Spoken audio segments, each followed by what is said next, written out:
আসসালামু আলাইকুম। আমি Mohammad Ziad Hasan Prince. Asia institute science and টেকনোলজির অটোমোবাইল কোর্স সেমিস্টার একজন নিয়মিত ছাত্র। বর্তমান সময়ের সাথে তাল মিলিয়ে চলার জন্য এবং নিজেকে একজন দক্ষ প্রকৌশলী হিসেবে গড়ে তোলার জন্য অল্প বয়সে নিজেকে একজন স্কিল ম্যান পাওয়ার হিসেবে গড়ে তোলার জন্য ডিপ্লোমা ইঞ্জিনিয়ারিং লেখাপড়ার কোনো বিকল্প নেই।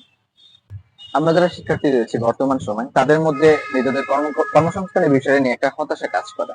তাই নিজেকে একজন দক্ষ প্রকৌশলী এবং নিজেকে সমাজের একজন সুশীল নাগরিক হিসাবে গড়ে তোলার জন্য এই কারিগরি শিক্ষা বা ডিপ্লোমা ইঞ্জিনিয়ারিং এর কোনো বিকল্প নেই। এভাবে ডিপ্লোমা ইঞ্জিনিয়ারিং বা কারিগরি শিক্ষা জীবন শেষ করে দেশের সরকারি বেসরকারি নানা খাতে দশম গ্রেডের চাকরির সুবর্ণ সুযোগের সৃষ্টি হয়। মন্থর পৃথিবীকে গতিময় করার জন্য ডিপ্লোমা ইঞ্জিনিয়ারিং এর গুরুত্ব অপরিসীম। চাকরি পেতে একটি ভালো মানের ইঞ্জিনিয়ারিং ডিগ্রি যথেষ্ট। এসএসসি পাশের পর 4 বছরের ডিপ্লোমা ইন ইঞ্জিনিয়ারিং করে 21-22 বছর বয়সে ইঞ্জিনিয়ারিং হিসাবে কারিগরি গড়ার জন্য দেশের একটি প্রতিষ্ঠান আমাদের ইউনিভার্সিটি, যেটা মিরপুর 2 নম্বরে অবস্থিত। এখানে রয়েছে পরিবেশ বান্ধব সুযোগ্য গ্রিন ক্যাম্পাস। এখানে রয়েছে civil, electrical, mechanical, computer, automobile, textile engineer হওয়ার সুযোগ।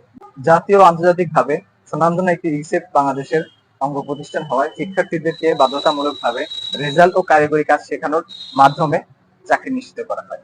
যারই ভিত্তিতে আমাদের রয়েছে নিজস্ব বিভাগ অনুযায়ী ল্যাব ফ্যাসিলিটিস। টেকনিক্যালি বা কারিগরি শিক্ষা, যাকে আসলে বোঝানো হচ্ছে যে ধরে ধরে হাতে কলমে শিক্ষা। আমি একজন অটোমোবাইল ডিপার্টমেন্ট স্টুডেন্ট হয়, আমি কি ধরনের ল্যাব ফ্যাসিলিটিস গুলো পাচ্ছি তা আপনাদের দৃশ্যমান করা হলো।